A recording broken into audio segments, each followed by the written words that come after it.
okay, before we get into the episode, something I do want to point out that you just mentioned, this episode is directed by Dave Filoni, which Mhm. he is now very famous because of Star Wars, and his hand in the Clone Wars, and then now a lot of the live action stuff for Star Wars. So super huge name, but he actually was working on this show well before then. So that's just cool little like trivia, fun fact stuff.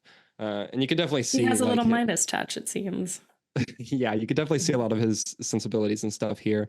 So yeah, I love this episode a lot. I think it's really important as far as showing a lot of the themes. And again, we got hints of this with the Kyoshi Warriors episode, as far as how different villages like react to the Fire Nation and things like that, and all of those things, which we'll get into. But as for like a play-by-play, I guess we'll go ahead and start a recap. We open in the forest, like you were saying, with they realize that they are sadly out of food, and So they then, do, yeah, they stop for food. and then they ran out. And And yeah, they're like, we need more. And that's how so we they get hear here.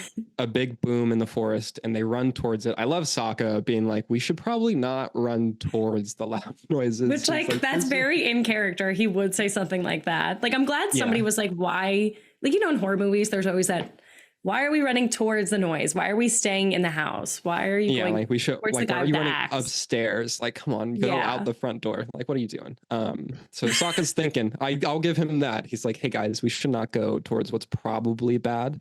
But then they end up seeing that it's an earthbender who's practicing throwing boulders, and Katara just straight up runs towards him and is like, hey, and, like, wants to make friends, which is so funny. She's like, oh my God, please. Yeah. Like, she's thinking about the main task. We need an earthbender. Aang needs to learn earthbending. Which, I mean, that's good. She's that's smart. Focus, guys. And he just runs away. He straight up sees them and is like, nope, I'm out. I'm gone. And so he runs away. Yeah, which you're like, I don't know. Okay, maybe he's just an anxious little guy. But so he runs. Social anxiety. Yeah, heavy relate. I would just run away as soon as I see someone in the forest being like, hey, want to be friends? I'd be like, nope. Be like, you're probably gonna kill me. Yeah, I mean, and as we'll get into it, like, we can see why he has that. So yeah. Aang realizes that they could probably be near a village, which equals more food, which is what they need. So they follow him, and I love great justification to get. Yeah, I love like they like very much set up. Again, the show does such a good job of like nothing is just randomly put out there. Like everything is justified. And they're like, they need food, and he's like, oh well, we could go to this village to get food. It's like, oh, that makes sense. Good job getting them there. Like, cool. And also just the continued through line of like Sokka always being hungry is great, which like everyone needs to eat. But I love that it's just like a his recurring thing. His thing. And it does like advance the plot. Yeah, exactly. Like it's a meaningful thing to happen, and like good like plot device stuff. Which is good. I love that they get into the village and they find Haru, and they just like immediately like they're so bold. These kids are the most bold. They just like burst into the house and they're like, hey, we saw you earthbending. And like he's like, and they're like, and he's like, no, you didn't. And they're like, yeah, we did. Like, there's just no. And like they're probably scared as hell because they're like, are you gonna kill me now? Yeah. And they're just like, so clueless. And they're like, no, like, we just need help. We just want to know about it. We just want to be friends. Like, and it's hilarious. And kids are like that, so it is funny. Yeah, I mean, it is very in character for all of them, and like not thinking about the larger context of why he would be running or why he would be like, no, you didn't see me earthbending, even though they obviously did. And so in this, we learned that earthbending is illegal in this village, as it is occupied by the Fire Nation. We also get the Fire Nation soldiers showing up and like asking for money, taking money, threatening for money. Yeah. Yeah. I mean, like, you need to give us more money. And so like we see all of that. Which I think is very cool that they showed. Like, one of the main things I love about the show is showing like the little microcosms of war and like the effects of it and how it affects every little person. And this is a thing that happens in war, and historically it has happened, where soldiers will take advantage of the cities that they're in and advantage of the people and abuse their power and do it in these small ways by not letting them express freedom, not letting them have money, like making them pay them, or else they'll hurt them or their loved ones. And it is it's a very real, scary part of war. It's a like compounding it's just compounding levels of the occupation and the oppression and like Mm-hmm. abusing, like you said, just abusing their power like all the way like up and down, like in every way they can, like they're Yeah. doing it.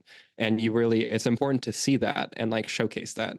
And it does it Mm-hmm. in really small ways that inform all of the characters involved. Like you get more about the Fire Nation and how they operate, and you see more about how they operate. You see what it does to the individuals in this community. You then get to Mm-hmm. think about what it means for the community at large. And then you also can be like, okay, well, if that's this way here, like I can then infer that it's like this in a lot of the other places And that a the lot Fire of places, Nation yeah. is occupying. And so like it's just this thing where this little like 2 minute scene, if that, gives you so Yeah. much information and so much character work. Um, and so we learned that they've occupied this city for 5 years and they use the coal mines for their ships. Um, and so So they're Qatar's abusing their like, resources, abusing their labor. yeah, just all of it. Again, like, Yeah. yeah, the They're slaves, resources, basically. yeah, they're just taking advantage every single way they can. And Mm-hmm. Qatar is like, you need to fight back. And the mother says there's too much risk. They've already taken his father away, which is, Mm-hmm. again, like more character moments and things for the characters to bond over because we get that. I love I don't remember when exactly it happens in the episode, but I wrote in my notes Appa Munchin in all caps. And so Munchin. I love the little animated part of him. Munchin. Just like Appa's so cute. I love that guy. I love like, Appa. I did. Wait, this is so random. This has nothing to do with this episode, but I read in the art book that they had this idea that at the very, very end, they were going to release that Appa's actually been a girl the whole time. And they didn't know. But they didn't use it. They didn't use it. But I was like, that would have been hilarious. Oh yeah, I could see that. That's hilarious. I love all the little details like that, or the things that were like, we thought about doing this. Fun random. Oh, also another fun fact, but back on this episode, the mother of Haru is voiced by Katara's voice actor's mother, Pat Music. So Katara's voice actor, Mae Whitman, it's her mother voicing Haru's mother. That is really cool. Just like, I think I said that in a very crazy way, but love that. Love those connections. So yeah, we get Appa chowing down, which is great. And then we also get this scene between Haru and Katara where they're bonding over their gone parents. Katara's mother obviously being dead and Haru's father is gone. We can assume alive still, and we will see alive still, but still gone. And but so still, yeah, unknown. Yeah. They wouldn't know. So that scene I put in my notes is just gorgeous. Like it's they did not have to go that hard with the animation for this scene, but it's just, there's so many like vista shots and just the way the sun is and like all of that. Yes. Like it's beautiful. It's such a stunning scene. And I'm like, what? You didn't have to do this, but it just they didn't have great. to make it that beautiful, but they did. And now I'm thinking like, because they didn't have this episode at all in the live action. But I realized this part they did, but they had her do this with Jet, which I find interesting. Yes. Yeah. I don't think she does that with Jet. No, because they don't bond over that. They don't bond stuff. over that. Yeah. She's just like, you're hot. She's like, all right. Area girl. Real. Real. I did put in my notes, I think, I was like, if there's one thing Katara is going to do, it's fall for a cute boy instantly. Like real. She's so real for that, though. She will lead an entire riot for this man. Gets imprisoned and is like, yeah, it's so understandable. So we get them bonding over the lost parents, and then we later on we'll get them. Well, one, we get the story before this. We get the story of her talking about her mother's necklace and how that's like all she has left of her, and like how important that is to her. And that'll be very important come the end of this episode. Very important. Again, another thing where like nothing in the show is just there. It's all to inform your character or later on stuff and things like that. And so we have that. We have the fact that the gang gets to sleep in the barn, which is cool. Yeah, very adorable.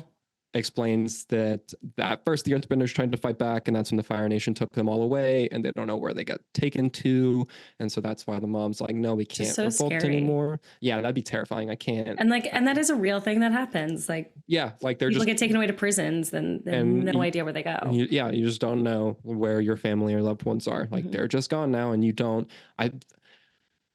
it's so wild because I feel like that'd almost be worse than like seeing the, I mean, it's like comparing traumas and not like great thing, Yeah. but like I feel like with if The you at not least know, knowing. yeah, the not knowing would be so terrible. Like you're like they could be dead, but I don't know. You don't have Yeah. They could any be room. being tortured or starved or Yeah, like there's who's just to no room say.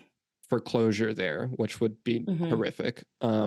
So we get all of that fun stuff to Fire Nation subjecting them to. I'm just going. We'll just keep it That going. fun stuff. But so we get that.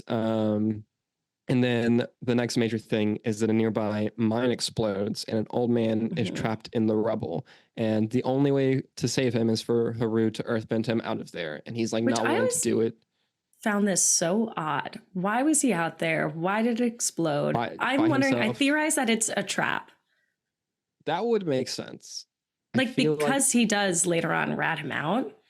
yeah. I wonder if like So that was on maybe he'd like purpose. suspected or the Fire Nation put him up. That's a good point that he's just like Yeah. out there in the mine. I mean, they do mention that the Fire Nation is abusing the coal mine. So like maybe he just Hmm. was out there doing that stuff anyway, but there's no one else around. Yeah, that's a good point, kind of. Mm. But we needed him to get out there. And so Yeah. the mine explodes The one thing. and he's trapped. And Katara is like, you got to help him. And so he does.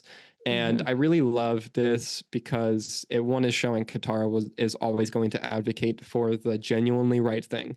She's like, Yes. this is the correct thing to do. You should do it. Like Mhm. it's worth whatever the possible consequences might be. And then the gang goes to sleep. And we learn in the night or we see in the night too, the Mhm. Fire Nation showing up and the miner being like, this guy's the one who used earthbending. And so Like, Haru's really, taken. man? Yeah, dude, screw that guy. That guy sucks so That hard. sucks. Just the worst.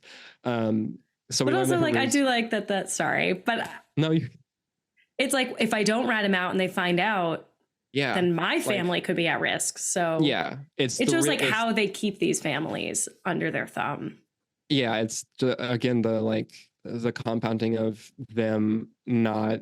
Yeah, the dude feels like he has no other choice. Like he has to do it Mhm. because he's like, well, I mean, like earthbending is illegal here because of what the Fire Nation will do. I have to look out for me first, and so Mhm. like it's understandable how he gets there and why he does that. It's just terrible. Like it's just all wrong. Hey, Aspect listener, enjoying the show? Then be sure to subscribe here on The Aspect so you never miss an episode. And check out more episodes and clips on our playlist here. Thanks so much for watching, and Lamio Hot Man.